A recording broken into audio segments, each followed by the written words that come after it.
안녕하세요. 보험 전문 기자 김승용 기자입니다. 안녕하세요. 한손사 채널을 운영하고 있는 한상원입니다. 오늘 뇌수막종과 관련된 말씀을 드릴 건데요. 우선은 방광암처럼 C코드를 부여받았는데 보험회사가 돈을 안 준다는 입장으로 이렇게 보험 분쟁이 진행되는 경우면 내게 문제가 되겠네? 이런 생각을 소비자분들이 하시죠. 약관이나 그렇죠. 의학을 몰라도. 근데 뇌수막종은요, 머리에서 발생하는 종양 중에 가장 많은 발생 빈도를 차지하고 있고요. 뇌막에 생기는 대표적인 양성종양이기 때문에 양성종양 코드가 나가요. D32 코드가 나가요. D 코드 중에도 제자리암 코드랑 경계성 종양 코드가 있는데요. 그 중에 D32 코드는 양성종양 코드예요. 뇌에 발생하는 수막의 양성신생물이라고 해서 의사도 양성종양이라고 하죠. 그러면 내가 암 진단비를 청구할 수 있을 거라고는 전혀 생각을 못 하시죠. 네. 암 진단비를 받고 싶으시다라고 생각하시는 분들은 어느 분들이냐면 뇌수막종으로 인해서 생명의 위협을 받으시는 분들, 재발하거나 개수가 늘어나거나 방사선 치료나 개두술 통해서 여러 수술을 진행하시거나 아니면 시신경에 발생하거나 호흡중추에 발생해서 결국은 사망에 이를 수도 있는 경우면 양성종양인데 이게 내가 왜 이래? 양성종양은 말 그대로 암도 아니야. 그냥 무릎 정도인데 이게 내가 왜 이런 증상이 나와야 돼? 라는 거잖아요. 이런 분쟁은 과거에 있었어요. 뇌수막종 진단을 받으시고 환자분들 상태가 안 좋으시면 의사분들이 임상적으로 C코드를 변경하시는 경우들이 있었어요. 악성종양 코드로. 그럼 이 악성종양 코드를 변경했을 때는 암보험에서는 신생물의 조직학적인 진단이 굉장히 중요한데 이 조직학적 진단으로 봤을 때는 양성종양이지만 환자의 예후가 너무 안 좋아서 악성종양 코드로 바뀌었을 때 이걸 암진단비 주는 게 타당한가에 대한 분쟁이 있었거든요. 이걸 좀 압축해서 말씀드리면 임상학적 악성종양 분쟁인 거죠. 병리학적 악성이 아니라. 그래서 이런 분쟁을 굉장히 많이 했었는데 요거를 조금 더 쉽게 풀어주면은 조직세포는 양성종양인데 환자 상태를 보면 얘는 악성이야, 얘는 심각해 이렇게. 그렇죠. 볼 이 수 있는 환자는 거죠. 너무 심각하니까 이거는 세포는 양성이지만 나는 이 사람한테 악성종양 코드를 줄 거야 라고 해서 교수님들이 이 말을 꼭 붙여요. 임상학적 악성. 병리학적으로는 악성 아니지만 내가 볼 때 이 환자는 암 환자입니다 라는 얘기거든요. 그러면 환자분 입장에서는 C코드 받았으니까 보험회사에서 암진단비 주겠지 이런 생각하는데 안 주잖아요. 병리학적으로 보험약관은 구성이 되어 있기 때문에. 이런 분쟁이 과거부터 굉장히 많았고요. 이 분쟁은 죄송하지만 뇌수막종 진단 받으시고 C코드로 변경되셨다 하더라도 암진단비 받으실 수가 없습니다. 대법원에서 이미 졌기 때문에 또 다른 분쟁이 발생되기 전에는 조금 어렵다라는 얘기를 드리는 거고, 그럼 왜 오늘 이렇게까지 촬영하면서 이런 뇌수막종 얘기를 하느냐. 암진단비는 받으실 수가 없겠지만 경계성 종양을 받으실 수가 있는데요. 모든 분들이 경계성 종양을 진단비를 받으실 수 있는 거는 아니고요. 몇 가지 이제 조건에 부합을 해야죠. 첫 번째로 뇌수막종이 2개 이상 돼야 돼요. 다발성 뇌수막종으로 인정을 받으셔야 돼요. 그게 수술이 됐든 영상이 됐든 어찌됐든 종양이 하나만 있는 게 아니라 2개 이상 되어 있어야 됩니다. 그 이유는 뭐냐면 KCD라고 해서 한국 표준질병 사인 분류는 5년에서 6년, 뭐 짧게는 3년 정도의 그 대기 기간을 갖고 WHO 세계보건기구나 ICD 국제질병분류 코딩을 받아들여서 우리나라의 실정에 맞춰서 계속 변화를 시키고 있거든요. 근데 종양이 2개 이상 있었던 뇌수막종의 경우에는 2021년 1월 기준으로 KCD 8차가 개정이 됐잖아요. 그 전에 KCD 7차까지는 경계성 종양으로 분류가 되어 있었어요. 그런데 뇌수막종 같은 경우에는 환자분들 예후가 매우 좋다 보니까 WHO에서도 이게 2개가 됐든 3개가 됐든 어차피 예후가 좋으니까 양성종양이다 라고 해서 행동양식을 다 바꿨거든요. 그걸 이제 한국에서 받아들여서 2021년도 1월에 이제 변경이 된 겁니다. 뇌수막종이 2개 이상 있으신데 내가 가입한 보험이 2021년도 1월 이후에 가입하셨다. 그러시면 이 영상을 그냥 끄시면 돼요. 끄시면 되고, 내가 가입한 끝까지 봐주세요. 그러니까 지금 이 영상을 보시는 분들은 최근에 진단을 받으셨던 분들이실 텐데 1개가 됐든 2개가 됐든 3개가 됐든 지금은 양성종양이 맞아요. D32 코드를 받는 게 맞아요. 그러니까 의사분 찾아가서 이거 경계성 종양이에요 이렇게 얘기하시면 절대 안 되는 거고, 이거는 보험학적으로 약간의 해석 문제 접근하셔야 되고요. 종양 하나당 부여되는 형태 분류 코드가 있습니다. 병리학적 형태 분류 코드가 있는데 이 병리학적 형태 분류가 과거에 일반 뇌수막종 말고요, 다발성 뇌수막종에 대해서 경계성 종양으로 분류를 하고 있었고 그 시기가 20년도 12월 31일까지인 거죠. 본인 암보험이 20년도 12월 31일 이전에 가입되신 게 있다. 그러시면 이거는 유심히 보셔야 되는 거죠. 두 번째로 내가 가입한 보험 상품이 이 종양, 이 질병을 분류할 때 사고 발생 시점 기준인지 보험 가입 시점 기준으로 분류하는 증권인지를 분석하셔야 돼요. 근데 통상 보험 가입 시점 기준으로 네. 보험금을 지급하지 않나요? 맞죠. 그런데 보험회사가 이런 부분으로 계속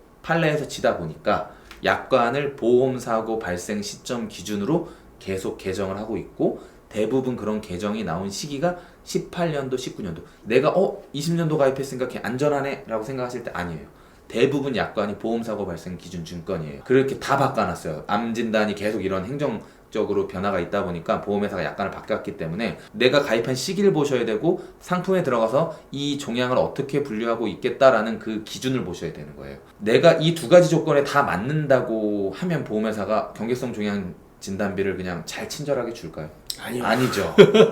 아니죠. 왜 아니냐? 한국 표준질병 사인분류라고 해서 KCD라고 하는 거에 이 종양이 병리학적으로 양성입니까? 상피내암입니까? 경계성입니까? 악성입니까? 전이암입니까? 라고 분류를 해놓은 걸 형태분류라고 하는데 이 형태분류는 1권 제4편에 들어가 있어요. 근데 1권 제4편에 들어가 보면 다발성 뇌수막종이 없어요. 수막종증만 있는 거예요. 그러니까 의학적으로 이 환자의 상태를 다발성 뇌수막종 환자인지 수막종증 환자인지 보험회사는 또 분류하겠다는 거죠. 일리 있잖아요. 근데 ICD나 WHO를 보면 임상적으로 다발성 뇌수막종과 수막종증이 논쟁이 있는 건 맞습니다. 그러면 이 형태분류 코드가 달라야 되잖아요. 똑같아요. 그러면 보험회사는 또 반격을 하죠. 그거는 세계보건기구 얘기고 우리 약관은 한국 표준질병 사인분류로 만들었으니까 다발성 뇌수막종에 대한 형태분류는 없다. 이렇게 또 주장을 하거든요. 또 이건 또 반대로 또 주장을 하자면 1권 4편에는 없지만 3권 3긴에는 있어요. 이게 막 서로 물고 물리고 막 이러는 거라 이거를 다 설명을 드려도 이해는 좀 못하실 자, 텐데 그러면 네. 그 소비자 입장에서는 네. 작성자 불이익 원칙을 대입해야 되는 거 아닐까요? 이게 실무에서 일어나는 거지 걔네들이 공식적으로 이걸 이렇게 주장을 하는 건 아니어가지고 근데 그 분들이 이런 얘기들을 전문적으로 하면 소비자가 어떻게 반박합니까? 저는 그렇게 못하죠. 이런 너네 1권 봤는데 잘못된 거 3권 봐야 돼 이런 얘기를 어떻게 해요? 통계청에 질의를 넣어도 없다고 답변하는 통계 주무관이 있어요. 그 사람도 제대로 검토 안 하는 거죠. 그렇죠. 웃겨요 이게. 사실 이 분쟁은 의학적인 분쟁이 아니다. 행정학적으로 지침에 대한 문제인 거고 법률적으로 약관을 어떻게 해석할 거냐에 대한 분쟁이다 라는 건데 그럼 원론적으로 다시 들어와서요. 경계성 종양 진단비를 지급받기 위해서는 첫 번째 어떻게 해야 될까요? 병리학적으로 경계성 종양에 대한 확진이 나와야 되잖아요. 그렇죠. 과거든 지금이든 병리학적으로 나와야 되지 않습니까? 수술할까요? 요즘같이 의학이 많이 발달된 상황에서 위나 대장이나 간이나 이런 경우야 뭐 툭툭 떼어내서 조직검사를 하면 되겠지만 머리 열어가지고 이거 종양 어떤 건지 보려고 딱 떼내냔 말이에요. 쉽지 않죠. 예, 쉽지 않아요. 사이버 나이프나 감마 나이프 같은 걸 하거나 두 개인데 크기가 작아. 그럼 영상 판독 딱 찍고 그냥 보는 거예요. 1년 뒤에 다시 오세요. 이러고 만단 말이에요. 그러면 그런 사람들은 병리학적 진단이 아니라고 보험회사는 알았어. 너네 얘기는 과거 진단 기준이라면 경계성 종양이라는 거지. 근데 이게 경계성으로 과거에 어떻게 봐? 병리학적으로 어떻게 경계성 종양으로 확진을 내릴 수가 있어? 이런 주장을 하는 거죠. 그러면 약관 이렇게 돼 있죠. 병리학적 확진이 안 될 때는 경계성 종양으로 인정할 만한 치료 내역이 있어야 되는데 치료 내역이 없죠. 그렇죠. 뇌수막종은 아까도 말씀드렸지만 예후가 굉장히 좋아요. 그냥 영상 찍고 끝나시는 분들도 있어요. 아니면 사이버 나이프나 감마 나이프 하시는 분들 경계성 종양에 대한 치료로 보험회사가 볼까요? 우리가 심근경색 같은 경우에는 사망했을 때 부검했을 때 뭐 하겠다. 아니면 뭐 과거의 심근경색으로 치료받은 거는 인정하겠다. 뭐 이런 식으로 돼 있잖아요. 근데 암은 말 그대로 문서화된 기록 이렇게 돼 있거든요. 치료받고 있음을 인정할 만한 문서화된 기록인데 문서화된 기록으로 인정되려면 주치 의견이 굉장히 중요하죠. 근데 주치의분한테 이거 경계성 종양인가 그럼 아니요 양성 종양이에요 나가세요 이러거든요. 그러니까 이런 문제가 수술 안 하시는 분들은 또 따로 발생할 수가 있다. 단순히 두 개 있어요. 과거에 보험을 가입했어요. 내 증권이 보험 가입 시점 기준 증권이에요 라고 해도 치료가 일반적으로 어느 정도 입증할 만한큼 선행되지 않았으면 지금 분쟁하지 맙시다라고 제가 얘기하는 경우도 있어요. 죄송하지만 돈 받는 게 중요한 거지 빨리 받는 건 중요하지가 않습니다. 죄송하지만 종양이 커지면 치료 마시고 치료 받으시고 영상 한번 딱 찍고 이거 경계성 종양 진단비 받아주세요 이러시는 분들이 있거든요. 그거 안 돼요. 굉장히 어려운 싸움이 되고 보험 분쟁이라는 게 아프신 분들이 하는 거잖아요. 근데 이 보험 분쟁을 하면서 더 건강이 악화되시는 분들이 많아요. 네. 보험 약관이 사실 어디 있는지도 대부분의 소비자분들은 모르죠. 모르시거든요. 네. 이 기회에 좀 말씀드리면 회사 사이트에 공시실 가시면 상품 목록에 다 나와 있습니다. 그것도 연도별로 보셔야 되고 자기가 1종, 2종, 3종인지 그것도 또 나눠서 보셔야 되고 그 약관 보시는 것도 쉽지 않아요. 약관이 거기 있다는 것만 아시고요. 아시고요. 이제 그냥 연락하세요. 네, 그래서 그런 부분이기 때문에 이것도 굉장히 분쟁이 많이 있는 거죠. 이제 보험회사에서도 그렇게 대법원까지 가는 암진단비 분쟁이 크게 한번 있었기 때문에 문제가 조금 되는 종양이다라는 인식이 있고요. 다발성 내수막종 같은 경우에는 대부분 그냥 놔두지는 않아요. 큰 종양 하나를 추적 관찰하다가 보니까 또 조그만 것들이 주변에 생기는 경우들이 있어요. 그러면 의사분들이 어떻게 할까요? 또 생기고 있네? 그러면 이 큰 종양 빨리 없애야 되겠다 진행을 하시는 경우들이 많기 때문에 기본적으로 그냥 영상에서 두 개만 조그만 거 두 개 딱 확인됐다고 암진단비 한번 해봅시다 라고 해서 막 이렇게 하시는 것보다는 조금 경과를 보시면서 이제 내가 이렇게 청구권이 형성이 될 수도 있겠다라는 걸 가지고 이제 진행을 하셔야 되고, 특히 이 영상을 조금 주목해서 보셔야 될 분들이 어떤 분들이냐, 다발성 내수막종인데 양성 뇌종양인지 알고 끝나신 분들, 그런 분들 많이 있을 수도 있잖아요. 1, 2년 지났는데 의사도 양성이라고 그러고 내가 암 약간 힘들게 찾아 들어가 봤더니 D3이 제발 있어라 하고 봤는데 없어요. 그러면 이제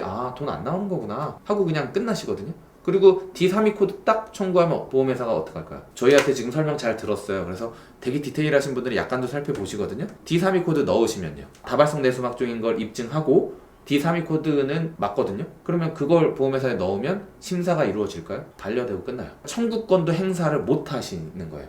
왜? D3이니까 접수하는 사람이 청구를 올려야 심사하시는 분들이 이 청구권을 심사를 할 거 아닙니까? 근데 접수하는 사람이 D3이네? 경계성 종양은 D37에서 D48까지인데 여기 해당이 안 되시는데요 고객님? 이제 이렇게 되는 거죠. 좀 그분하고 이제 소통을 해야 되는데 네, 그분은 심사자가 아니니까 접수하시는 분이니까 안 된다고요. 안 되는 걸 왜 자꾸 그러세요? 이러면서 그냥 전화 끊거든요. 그럼 혼자 씩씩 되는 거예요. 청구부터 안 되세요. 이게 왜 그런지 관련 증거와 근거와 이런 것들을 해서 설명을 문서되게 해서 청구를 해서 분쟁을 하셔야지, 그냥 청구하셔서 돈 못 받았어요 이러시는 분들이 많은데 청구하시면 안 되는 거죠. 혹시라도 과거에 내수막종으로 수술하셨다, 그리고 그때 의사가 조그만 거지만 하나 더 있다는 얘기를 했다, 아니면 지금 경과관찰을 하고 계시다, 이런 분들이면 반드시 집중해서 들으셔야 되죠. 모르고 지나치는 보험금인 거예요. 이거는 내가 받았어야 되는 건데 못 받고 지나치는 거고, 지금 기준대로 하면 당연히 양성으로 바뀌었으니까 못 받는 기준이 돼버린 거고. 그러니까 이런 것들은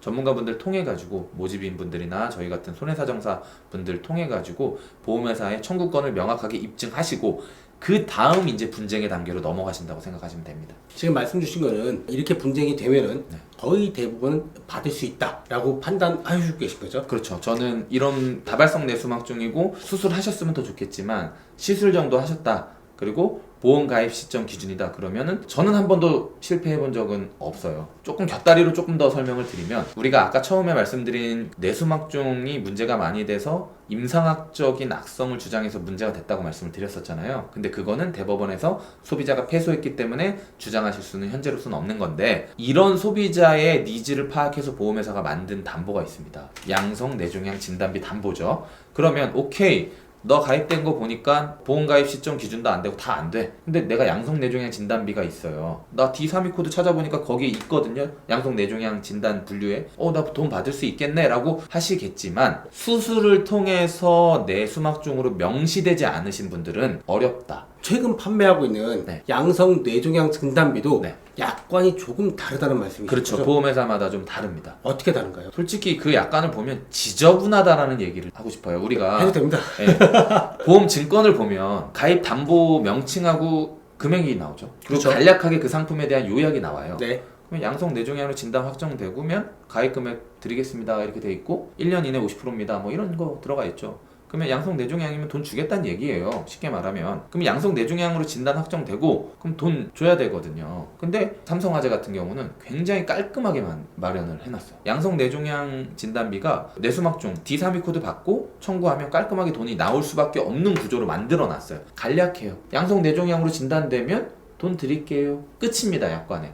근데 많은 보험회사들이 뭐가 들어가 있냐면, 아까도 말씀드렸지만 수술을 못하는 경우도 있죠. 그렇죠. 그럼 수술을 못하는 경우에는 왜 못했는지가 입증이 돼야 돼요. 그 왜 못했는지가 신경학적으로 매우 위험했어야 돼요. 그리고 신경학적으로 매우 위험해서 양성내종양이지만 수술을 못해가지고 조직학적으로 양성내종양을 입증을 못하는 케이스가 돼야 되고, 두 번째로는 양성내종양에 대한 수술을 못하는 이유가 신경학적인 결손이어야 되는데, 요즘 의학기술이나 이런 시술들이 많이 발생하다 보니까 개두술과 같이 조직 병리를 할 수 있는 위험성이 있는 수술은 많이 선호하지 잘 안 하는 거죠. 안 하죠. 네. 저도 그 약관을 엄청 많이 읽었어요. 도대체 뭔 말이야? 주겠다는 거야? 안 주겠다는 거야? 이런 생각이 계속 들어요. 그러니까 한마디로 보험료는 받고 싶고 보험 주고 싫다. 이렇게 약관이 돼 있다는 말씀이신 거죠? 그러니까 양성내종양 진단비 담보를 만든 게 정말 그런 분쟁, 뇌수막종 때문에 만든 거거든요. 사실 제가 느끼기에는 그런 분쟁, 대법원까지 가는 분쟁이 있었으니까. 그리고 머리에서 제일 많은 빈도가 발생하는 게 그 뇌수막종이고. 자 보세요, C코드 받았는데 암 진단비 못 받았어요. 그렇죠. 그럼 설계사한테 얼마나 난리치겠어요 이 사람이. 그렇잖아요. 설계사분들 엄청 힘들어요. 그럼 보험회사 엄청 민원 넣고요. 네. 그러니까 야야야 좀 진정해, 이거 줄게, 그래서 우리가 이거 만들었잖아 라고 해가지고 양성내종양 진단비를 만들었단 말입니다, 보험회사가. 그럼 양성내종양으로 진단받으면 돈 줘야죠. 근데 수술을 못하는 케이스도 있잖아요, 내니까. 그러니까 그 사례를 딱 명시해가지고 꼭 신경학적인 이상 증상, 결손, 애매한 말들로 그냥 넣어가지고 보험금을 지급 안 할 수 있는 꼬투리를 잡을 만한 문구들이 딱딱딱 들어가 있으니까 이거 대응 잘못하셨다가는 문제가 되실 수도 있겠다 라는 건데, 다행히 또 보험회사가 양성내종양 진단비는 웬만만 하면 지급은 한다. 네. 양성내종양이고 이게 형태분류로 메닝지오마, 양성내수막종으로 명확하게 입증이 된다면 양성내종양 진단비는 웬만만 하면 그런 단서 규정이 있지만 지급을 한다. 왜냐면 그 전에 뇌수막종과 관련된 대법원 분쟁이 있었기 때문에 보험회사 직원들도 그 매뉴얼 따라 지급 여부 결정하잖아요. 그쵸? 예. 그러니까 그런 매뉴얼이야. 이거까지 걸고 넘어지면 이게 너무 안 될 것 같고, 이 사람 아무것도 못 받는 거예요. 뇌수막종 환자는 암도 못 받고 양성내종양 진단비 그것도 못 받고 다 못 받는 거예요. 그러니까 그러진 말자는 것 같아요. 지급을 안 하는 회사는 정말 극소수에 불과하지만 약관은 좀 지저분하게 돼 있다. 약관은 매우 지저분하니까 이것도 그냥 나 양성내종양 진단비 받을 수 있겠네? 라고 하시면 안 될 것 같고요. 대부분 암보험이나 양성내종양 진단비는 건강보험, 종합보험에 이렇게 가입이 되어 있으시고, 보험이 대부분 뭐 두세 개 정도는 가입이 되어 있으시고, 시기도 생애 사이클에 맞게 이렇게 가입을 하시잖아요. 자기 사례를 보고 이 보험은 경계성 종양으로 싸우자, 이거는 양성내종양으로 싸우자, 청구 계획 수립을 좀 드리라고 말씀을 드리는 거예요. 그래서 얼마 전에 그런 분이 계셨어요. 뇌종양이 다발성으로 많이 발생을 하셨고 사이버나이프를 하셔가지고 조직을 얻을 수가 없는 상황이었어요. 보험 몇 개는 경계성 종양 진단비로 받아들였고 또 몇 개는 양성내종양 진단비로 해서 받아들였는데, 의사분이 굉장히 저를 의아하게 생각하셨죠. 갑자기 언제는 찾아와가지고 이 종양에 대한 과거 행정 지침을 물어보더니 갑자기 몇 개월 뒤에 또 찾아와가지고 왜 이걸 수술 안 했냐고 물어보고, 이렇게 되니까 교수님께서 도대체 알고 싶은 게 뭐냐 했는데, 이런 것처럼 자기한테 유리하게 청구 계획을 수립하는 게 현명한 소비자의 첫걸음이 아닌가, 이런 생각을 좀 해서 이런 영상을 좀 만들었으면 좋겠다라고 이제 말씀을 기자님께 드린 거고요. 그래서 좀 요약해보면, 가입 시기에 따라 경계성 종양을 받을 수도, 양성내종양 진단비를 받을 수도 있다. 아예 못 받을 수도 있다. 네, 그렇게 조금 생각하시면 될 것 같습니다. 그러니 정말 복잡한 보험금 청구를 할 때는 사전에 보험금 청구 계획을 세우고 그렇죠. 전문가분의 조언에 따라서 진행을 해야지 받을 수 있는 가능성이 높다. 그렇죠. 라고 요약을 하면 되겠네요. 그렇죠. 그러니까 받을 수 있는 보험금이 커질 수 있다. 경계성 종양 진단비가 가령 1000이고 양성내종양 진단비가 500이면 1000을 주장하는 게 맞는 거잖아요. 그렇죠. 네, 그러니까 그런 것들에 대한 계획 수립을 해야 된다. 그냥 보험회사에서 돈 준다고 좋아해서는 안 된다. 이런 말씀 드리고 싶네요. 이상으로 오늘 영상 마치도록 하겠습니다. 감사합니다. 감사합니다.